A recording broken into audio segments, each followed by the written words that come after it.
প্রজন্ম হিসেবে আমরা আসলে শঙ্কিত যে আমাদের নির্বাচনটা আসলে যথোচিতভাবে গ্রহণযোগ্য হবে কিনা।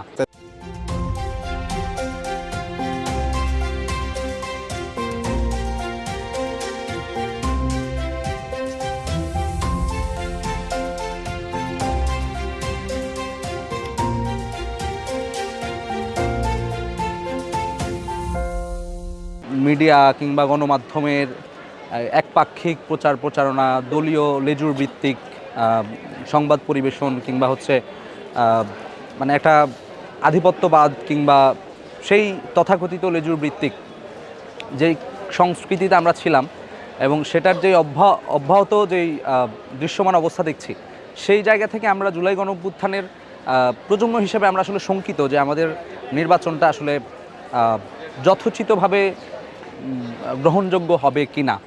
সংশয় আছে, তবে আমরা আশাবাদী। আমার কাছে মনে হয় কে সরকার গঠন করবে এটা সময় বলে দিবে। খুব নিশ্চিত করে বলা মুশকিল কোন পালের হাওয়া আসলে কোন পালে যায়, এটা আসলে বলা মুশকিল। কারণ মানে যেহেতু মানে একটা তারুণ্যের একটা বিরাট অংশ এখনও তারা সিদ্ধান্ত নেয় যে তারা আসলে ভোট কোথায় দেবে। সো এই তারুণ্যের এই বিরাট অংশের ভোটের উপর একটা প্রভাব পড়বে বলে আমার কাছে মনে হয়।